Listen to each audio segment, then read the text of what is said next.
Sorry, I was interrupted, and I've just been almost through what I was going to say. Now I've got to start again. So here we go. I was listening to Straight as the Gate the other night, and they were talking about Jezebel, and mainly about the makeup that women wear. And I used to think, I don't know about that, if they're doing the covenant promise, and if they're doing all the other things, what is important about the makeup? But then the makeup was a trait that is in the women of Jezebel, that we're deceiving men or even deceiving ourselves, that wearing makeup is okay. It just doesn't lie there. What it does, it is the face that we are born with, we're covering up, and we're looking for affirmation. We're looking that we paint a face like a clown, and we love being admired. So it's so much deeper. But there are traits to this Jezebel and the makeup that is really, really important for us to know, especially us women. Men are wearing makeup now, which is beyond me. But the other night, and this is a confession as well, Vinny and I were going out, and there was like a little gathering here where we're staying, and I put on a lovely dress, and I thought I'll just put a bit of eyeliner on. So I put it on, and Vinny didn't have his glasses on, and he goes to me, "Have you got makeup on?" And I lied to him. I said no. And then he turned around and said to me, "You look much better without it. You've got a lovely face." So I went and washed my face. I want to cry now because I lied, and I felt terrible, so bad. Then I was listening to the guys only the next day about wearing of makeup. But I'm calling, this is a teaching to women that really have a low esteem. And I had such a low self-esteem that I always relied on my makeup. It was a mask. I didn't like people to see me without it. I always felt beautiful when I had it on. It made my eyes look greener and my hair look, I just felt confident. But it doesn't stop there, because when we get older, that makeup doesn't do the trick anymore. And that's exactly what it is, a trick. They start having cosmetic surgery and Botox, and then it gets to where you look like some of these stars on the television and look like freaks now. So it's a seed that seeded in us. Me at 14 years of age, I wore makeup, and I felt great wearing it, but I didn't realise how bad it was. So I listened to the guys talking about Jezebel. This is on Straight as the Gate. I think it was Matthew and Andrew. I can't remember now. But I was sitting there, and I thought, I've lied to Vinny. Told him that I didn't have makeup on when I did. I lied to my father. So that's a Jezebel trait, you know that. Deceit, covering up, or trying to cover my face to make me look better than I actually was. So I started to read. I thought, well, who is this Jezebel? Why is makeup such a terrible thing? And with Jezebel, she was controlling. If you go, it's in I think it's in 1 Kings or 2 Kings, where her husband Ahab wanted the field, and there was this, obviously I think his neighbour,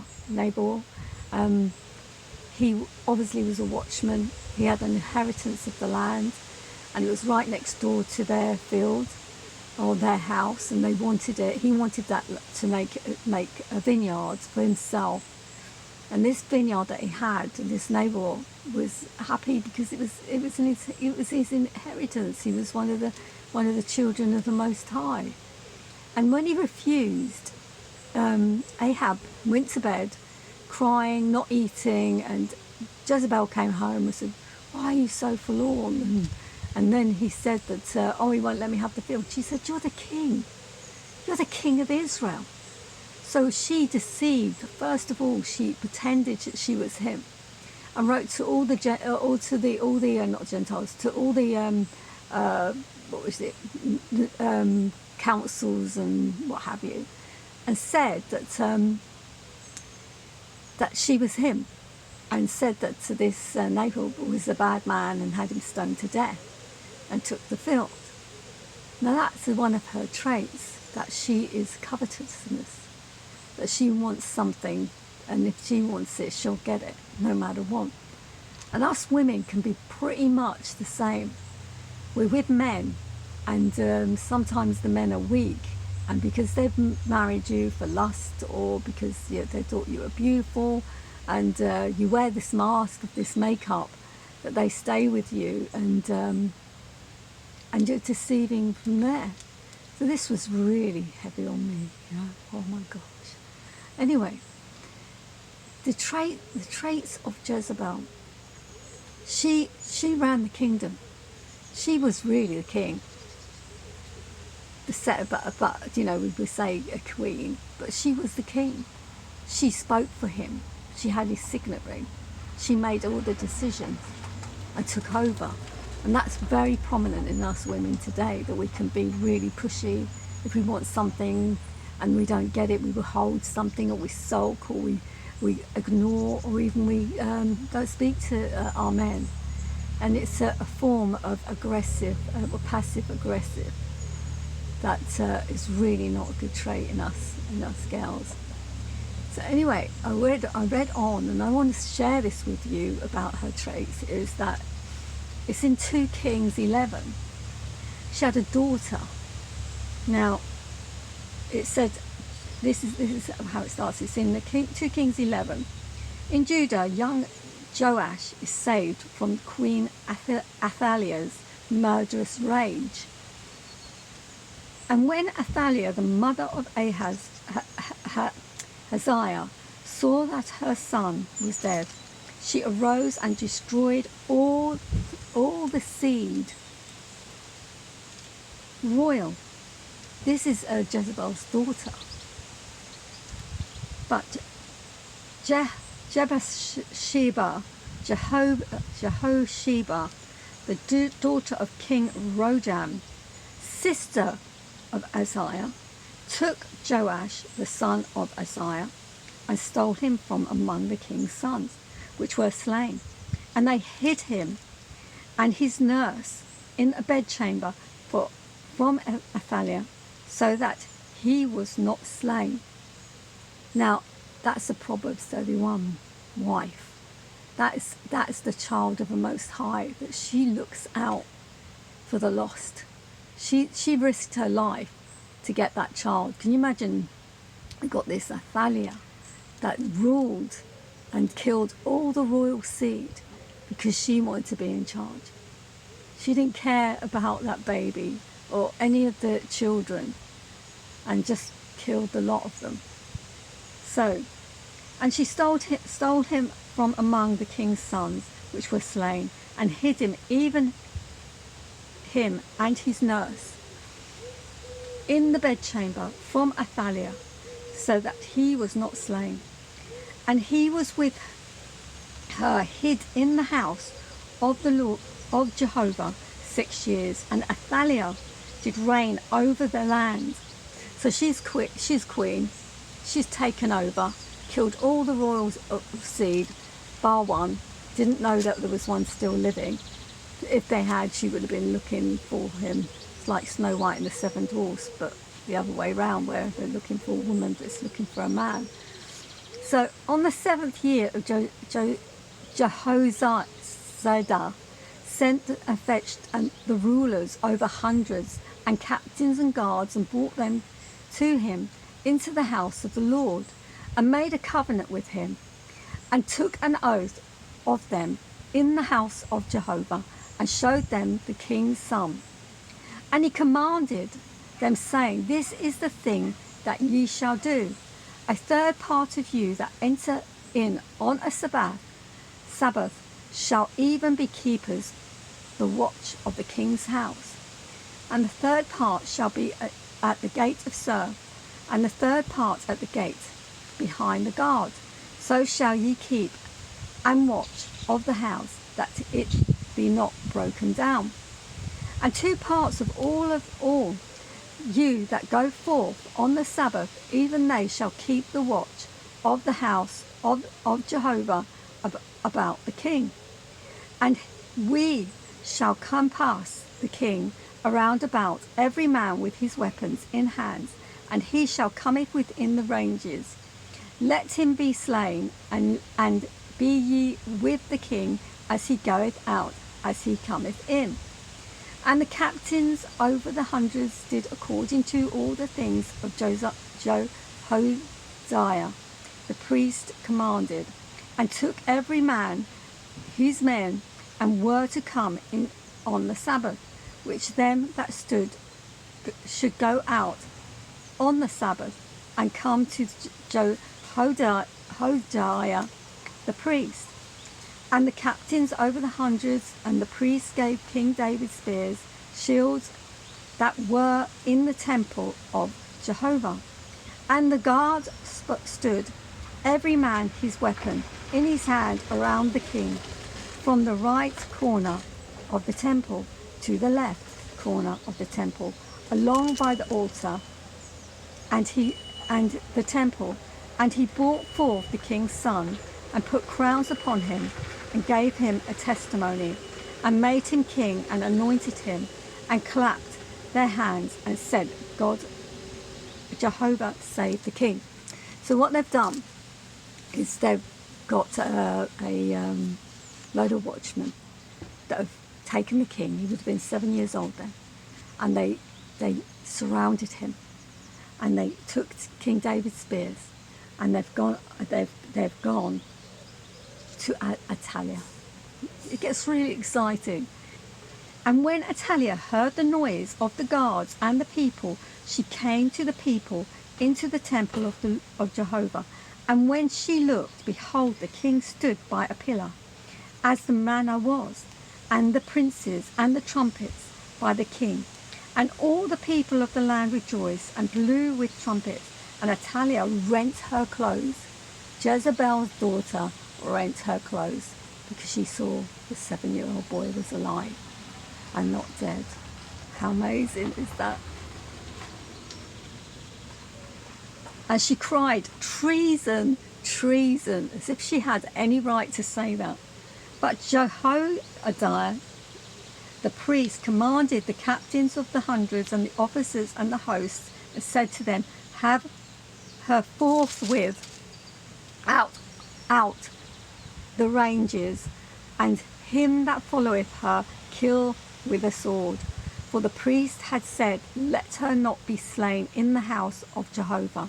And they laid hands on her, and she went by the way by the which the horses came into the king's house, and there she was slain. So that spirit behind the makeup, behind the Jezebel clothes, which always go along with it, you know, there's always a revealing spirit to it, to belittle that woman and make her look very cheap. Because good men don't look at the makeup. They don't look at what they're wearing. They look at their hearts.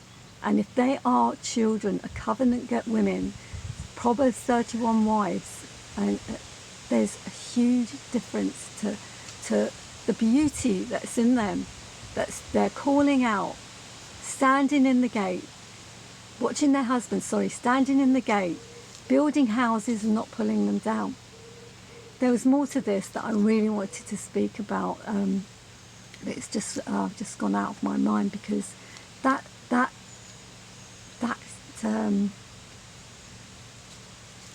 what Scripture in 2 Kings should be talking to every one of us.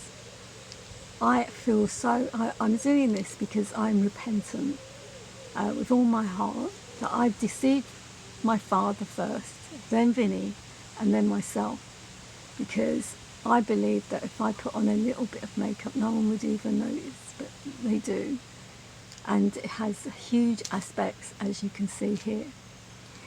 The world is crying out for Naomi women in the book of Ruth. They're looking for the older woman to guide them, to tell them that they're beautiful and they don't have to put that makeup on their face. And teach them what to wear and to be modest and to not gossip and to read their Bibles, because that is one we all fall short, not reading this book enough. Because when we do, he will speak to us through the words, through the passages, and even listening to the guys from Straight as the Gate and Covenant of Promise that really are there to guide you and show you the way. This is just one aspect, is the makeup. Jezebel stood at her window, and two eunuchs, they are watchmen. So these were watchmen that took the king, the 7-year-old king, and protected him.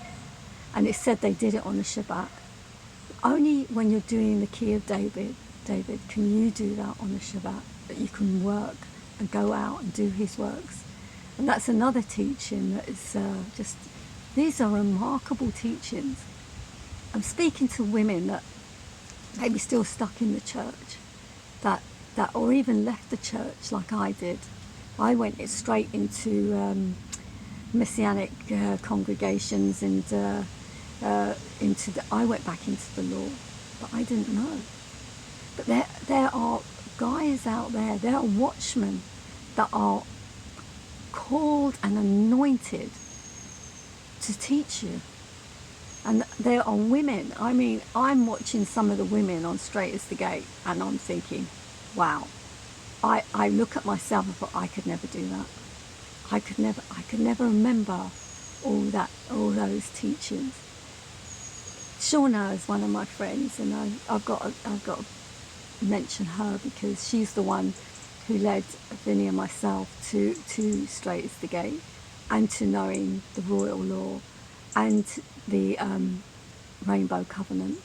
And that's another thing. I'm really stickler with my food. I drink a lot of juices, and very wary what I put in my mouth and what I put in my temple. I was seeing the other day that I was speaking to some people, and they were still doing the crabs and the lobsters and things like that. But it only takes, it's not rocket science to know that our Father's warning us. It's not just our bodies, but it's the environmental factor, that the sea is polluted so much because they're taking away all the bottom feeders. Now, if you doubt any of that, just read your Bible, because it's poison to your body. People have got Alzheimer's and all these things that are happening to them because they're eating all rotten flesh, things that they shouldn't eat. And I'm just touching the top of the mountain with that, because there's so much that we need to know. And if you're concerned or even think, I really need to change, and we do need to change, every day we need to look back and change ourselves. Whatever addiction, whatever problem we have in our life, there is a solution through this book. Most of us read the King James because we have to be in unity. We have to be really on the same book. I went to a Bible class the other day, just went in out of curiosity, and everyone had a different Bible and no one could follow. So, same Bible, King James Bible, wash your face. And I just want to end this with, I took all my makeup, which is not very much. I had an eyebrow pencil. I never wear lipstick. It was an eyebrow pencil and a mascara and a rouge. That's all I had. Oh, and I had foundation because I got really dark. I look like I'm wearing makeup around my eyes, but I don't like that darkness around my eyes. And I used to put a little bit just to shade it, just to cover it up. But what was I covering up? My Jezebel spirit that was still living in me, that I had to repent And by doing this to everyone that I know, that I did lie, and that's a Jezebel trait. Anyway, I'm sharing that with you. And I read Psalms 39. Read it. It was encouraging to me before I read this, because I felt like, Father was saying, tell the truth, and the truth will set you free.